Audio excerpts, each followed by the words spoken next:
Hi friends, hope you all are doing good. So எல்லாரும் எப்படி exam prepare பண்ணிட்டு இருக்கீங்க? ஸோ கண்டிப்பாக எல்லாரும் நல்லா படிச்சுட்டு இருப்பீங்க நம்புறேன். So PGTRB English so new syllabus வேற நமக்கு கொடுத்துருக்குறாங்க இல்லையா இந்த வருஷம். ஸோ பழைய சிலபஸ்லேருந்து புது சிலபஸ் பார்க்கும்போது நமக்கு கொஞ்சம் சேஞ்சஸ் தான் இருக்குது.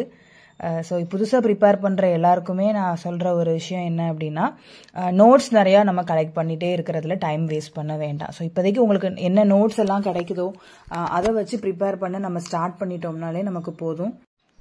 So we are at the right time now. So இப்போமே ப்ரிப்பேர் பண்ண ஸ்டார்ட் பண்ணுங்கள். நமக்கு ஒரு 6 months சாலிடாக இருக்குது. ஸோ நோட்டிஃபிகேஷன் வந்ததுக்கப்புறம் படிச்சுக்கலாம் அப்படிங்கிற அந்த மிஸ்டேக் மட்டும் நம்ம இந்த டைம் பண்ண வேண்டாம். ஏன்னா இதுக்கு அடுத்து எப்போ எக்ஸாம் வரும்னு சொல்ல முடியாது. ஏன்னா லாஸ்ட் இயரே நம்ம எக்ஸாமுக்காக வெயிட் பண்ணிட்டு இருந்தோம் இல்லையா. ஸோ கண்டிப்பாக ப்ரிப்பேர் பண்ண ஸ்டார்ட் பண்ணுங்கள். நான் என்னோட ப்ரிப்பரேஷன் ஸ்டார்ட் பண்ணிட்டேன். என்னோட Day 1ல் நான் என்னெல்லாம் பண்ணேன் அப்படிங்கிறத தான் நான் இங்கே ஷேர் பண்ணியிருக்கிறேன். ஸோ இதுக்கு ஒரு 1 week முன்னாடியே நான் கொஞ்சம் திங்ஸ்லாம் ரெடி பண்ண ஆரம்பிச்சிட்டேன். ஆல்ரெடி என்கிட்ட பழைய சிலபஸ்க்கான கொஞ்சம் நோட்ஸ் எல்லாம் இருந்தது. பட் எல்லாமே ப்ராப்பரா இல்லை. ஸோ நான் என்ன பிளான் பண்ணேன் அப்படின்னா, நம்ம கிட்ட இருக்கிற நோட்ஸ்ல இருந்து ஃபர்ஸ்ட் ஸ்டார்ட் பண்ணலாம் அப்படின்னு சொல்லிட்டு தான். பழைய சிலபஸ்ல என்கிட்ட கொஞ்சம் டெக்ஸ்ட் புக்ஸ் இருந்துச்சு. ஸோ அது போக கொஞ்சம் இந்த போம்க்கு என்ன பண்ணிக்கிட்டேன் அப்படின்னா, கிட்டத்தட்ட நமக்கு ஒரு 55-56 போம்ஸ் கிட்ட இருந்துச்சு. ஸோ அந்த சானட் ஒரு ஷேக்ஸ்பியரோட ஒரு 8 சானட்ஸையும் சேர்த்து ஒரு 55-56 கிட்ட இருந்தது. ஸோ நான் என்ன பண்ணேன்னா, ஒரு 2 hours உட்காந்து மொத்தமாக எல்லா போம்ஸையுமே வந்து வேர்டில் காப்பி பண்ணி போட்டுட்டு ஒரே ஸ்பைரலாக போட்டு, இப்போ நீங்கள் பார்க்குறீங்க இல்லையா, ஸோ ஒரே ஸ்பைரல் புக்காக போட்டு வச்சுக்கிட்டேன். ஸோ கொஞ்சம் நமக்கு ஈஸியாக இருக்குமே அப்படின்னு சொல்லிட்டு. சில டெக்ஸ்ட் எல்லாம் 1000 lines 1100 200 இந்த மாதிரிலாம் இருந்தது. ஆனாலும் அதையுமே நான் வந்து மொத்தமாக டெக்ஸ்டாக போட்டு வச்சுக்கிட்டேன். இஃப் பாசிபிள் நீங்களும் அந்த மாதிரி போட்டு வச்சுக்கோங்க. ஸோ அப்படிங்கும்போது கண்டிப்பாக உங்களுக்கு ஈஸியாக இருக்கும்.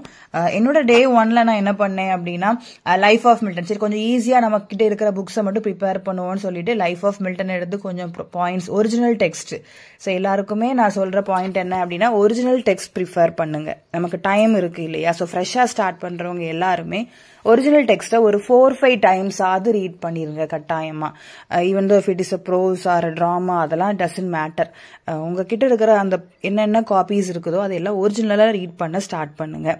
அண்ட் அதுக்கடுத்து என்னன்னா, நமக்கு ஆன்லைன் சோர்சஸ் நிறைய இருக்கு. நிறைய எக்ஸ்பிளனேஷன்ஸ் இருக்குது, லைன் பை லைன் எக்ஸ்பிளனேஷன் இருக்குது, சம்மரைஸ் பண்ணி நிறைய பாயிண்ட்ஸ் சொல்றாங்க, MCQs இருக்குது. இது எல்லாமே ஒரு டாபிக் படிக்கிறீங்க, இன்னைக்கு ஒரு போம் எடுக்கிறீங்க அப்படின்னா அந்த டாபிக் பார்த்தீங்கன்னா line by line summary line by line explanation கேளுங்க, சம்மரி கேளுங்க.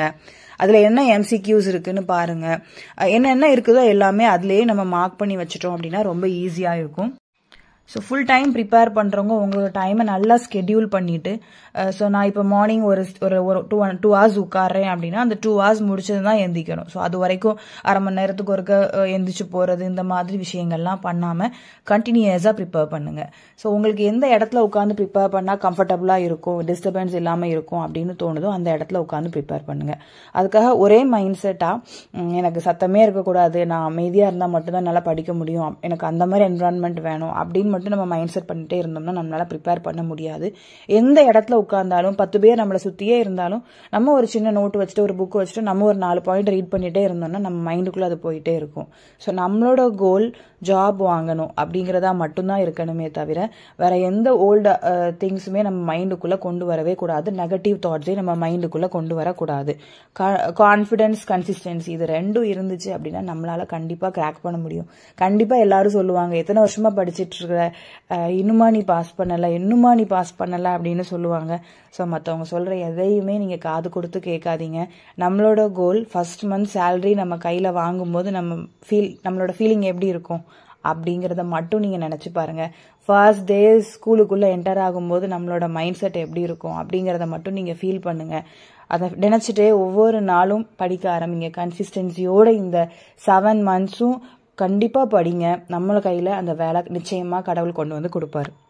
ஸோ அப்கமிங் டேஸ்ல நான் என்ன படிக்கிறேங்கிறதையும் நான் கண்டிப்பா உங்களுக்கு ஷேர் பண்றேன். ஸோ அது போக என்னோட நோட்ஸையுமே நான் உங்களுக்கு ஷேர் பண்றேன். வேற எதுவும் டாபிக்ஸ் நம்ம பேசணும்னாலும் சொல்லுங்க, கண்டிப்பா நம்ம அதை டிஸ்கஸ் பண்ணலாம். Thank you so much. All the